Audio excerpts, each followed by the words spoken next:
They are pretty small. Yeah, this is the biggest one. So here's a, you guys have seen this kind of diagram that shows the stuff of the Susan Constant here. Overall length was 116 feet. This one was built in 1991. Down there you can see the holes where the cannons would have come through. See a bunch of kids up there on the boat. I'm going to go ahead to the next one while that class goes up there.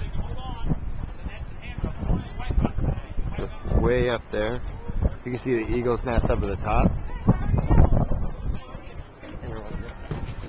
Alright, so now we're going to go up onto the Susan Constant, which was the biggest one here.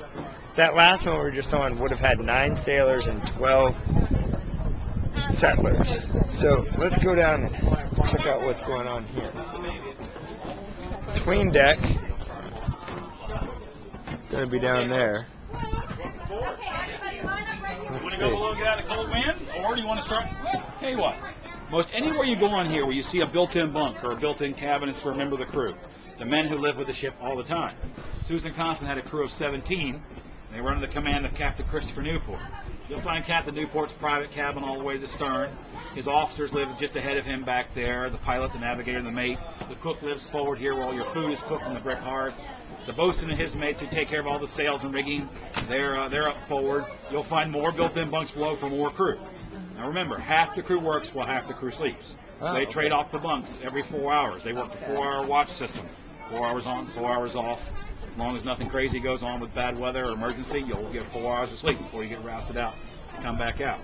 The 54 colonists, men like Captain John Smith, those guys coming here to build James Fort to get the colony on the map, they live in the bellies of these ships. So they're going to sleep where cargo was normally kept. So they'll drag in straw-filled mattresses, they'll sling in hammocks, and for lack of a better word, they're going to camp out with the cargo down here. Now don't be fooled by the ship today. The ship is very empty today. We were getting loaded up for a journey across the ocean of many months, coming to settle the colony in the New World. Every inch of space in this ship would be crammed full of something. So there's a chest with something in it, there's bales of stuff, there's stuff wrapped up out in there, stuff squished in, hanging wherever they could get it. All the stuff they need. So when you go below to see where those colonists live, it might seem empty to you today, and we've done that on purpose so y'all can move around. But try out the boats.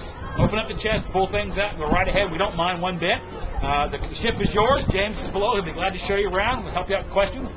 I will as well. The ship is yours. Just watch your head, watch your step. See if you fit in any of these bunks. You'll be surprised. Thank you very much. You're welcome. It's good to have you aboard Susan Constant. All right, so here's the cook's cabins. You can't quite see this one, but whoa, you'd have to be kind of squished up to get in there. So that's where the cook's going to be going. Let's see. Over here would be, here's a room with a couple of different bunks in it. I don't know if you'll be able to see this or not, but here, Aaron, can you hold this? I'm going to show them how big the bunk is. All right, so if I climbed in the bunk here, oh, that's actually kind of cozy. And then we close the door like that and go to sleep. Now these are the crew's bunks, not the settlers, not the colonists. These are guys that are working.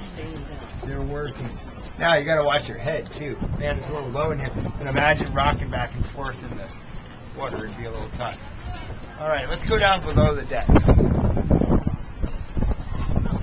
All right, so now it's a pretty steep ladder here. This is what Samuel would have been carrying the old slop buckets up. About 2 weeks water stays fresh. All right. How are you doing today? Oh, I'm finer than a frog hair split 3 ways. How about yourself, sir? I hope I can be that good. Wow, so yeah, he told us it's pretty spacious down here right now. Yes, it is. But Think about 3 feet worth of cargo being down here. Sir, we'll live on top of the cargo. Okay. The bed is 4 foot wide by 6 foot long, and you and I be sharing that bed together for 144 days. Beautiful. Oh, it look a lot like that bed right over there. All right. Yeah, so that would I would accommodate 2 Englishmen of the day. Think about the clothes you wear today and wearing them for the next 144 days, not bathing for 100 days. If you're living down here, you also got to be using the bathroom. You're using chamber pot. Think about 54 of those. And think about it, it's like rain for 2 days and you got high seas for the third day. This doesn't probably get out of here, so sit here for 3 days filling up. Imagine the ship rocking, what it smells like, spills on it. If it spills on the deck, we can send you down some vinegar, you can clean up with vinegar. You'll have chickens, dogs, and possibly pigs on this deck with you, so think about what a seasick pig might smell like. Now, underneath our feet would have been 100 tons of goods. Nobody lives down below except the rats. Nobody wants to live with the rats anyway. Please do look about the ship. If you have any questions, feel free to ask me. My name's James. I'll be glad to answer almost anything for you. James, I really appreciate it. I've actually got I teach 5th grade in Snoqualmie, Washington. And I'm here for a wedding. I grew up in this area. But I told my kids I'd take them on a virtual field trip. Oh, all right. So they actually, James, they had a couple questions for you, if you don't mind me asking. Sure. If I know the answers, I'll be glad to answer. Well, let me look at my list here, see if I got anything for you. Well, you just answered, how bad was the stench on the Susan It Hudson? smells pretty bad. That was one of them. That was definitely one of them. I've also got, did you ever consider while you're on the boat going back to England? What did I ever consider? If you were on the boat, would you have considered going back to England? Well, if you're on the boat, as a sailor, you're automatically going to go back because the boat goes back. Oh. If you are one of the passengers, you don't have a choice. You may want to consider it, but you don't have a choice. Yeah, so you're just stuck. You're just stuck in Virginia once you get here. All right. Man, perfect. All right, we're going to wander around here a little bit. I've actually gotten a surprising amount of these questions answered. Good. This is pretty cool stuff. Thank you very, very much. So down here, guys, would be where the rats are and all the cargo. And that would be totally filled up down there. That bottom deck that you see, sir? Uh-huh. Underneath that deck is called the bilge, and that's where the rats usually hide. The bilge is where the excess water will flow. Okay. When the ship leaks or water gets on the ship, that's where it eventually ends up, and we pump it out with the bilge. But that's where the rats hide. Once the bilge begins to fill up, they begin to come out. And this is a double wall, so they can hide in between the walls where you can't get them. Oh, so you could hear them scurrying down the wall and stuff? And when you go up top side, you'll see the black lines. The big thick ones are called shrouds. The ones that run across are called rat lines. Because at night you can see the rats running across the lines. Oh, lovely. Lovely. So, some snacks in case you run low on food, yes, sir. right? Yeah, you need your rat master.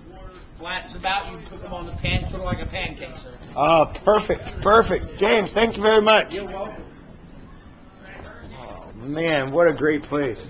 Would not probably want to be down here sailing across the seas. All right, let's go back up this side. Now, he told me when we were out before that this would have been the captain's quarters. So let's go in and check the captain's quarters out really quick. Remember, it's kind of low. Oh, man, this is kind of palatial in here. This is where his crew, his top guys would have stayed. Got these nice little windows going on here. Oh, look at that. Oh, this is definitely the captain's place right here. I'll kind of spin around. All right. Now, you can see he's got nice kind of cozy bed. He's got his suit of armor hanging up here. I hope you can see that. It's kind of dark in here. Got a candle holder where he would have lit candles at night.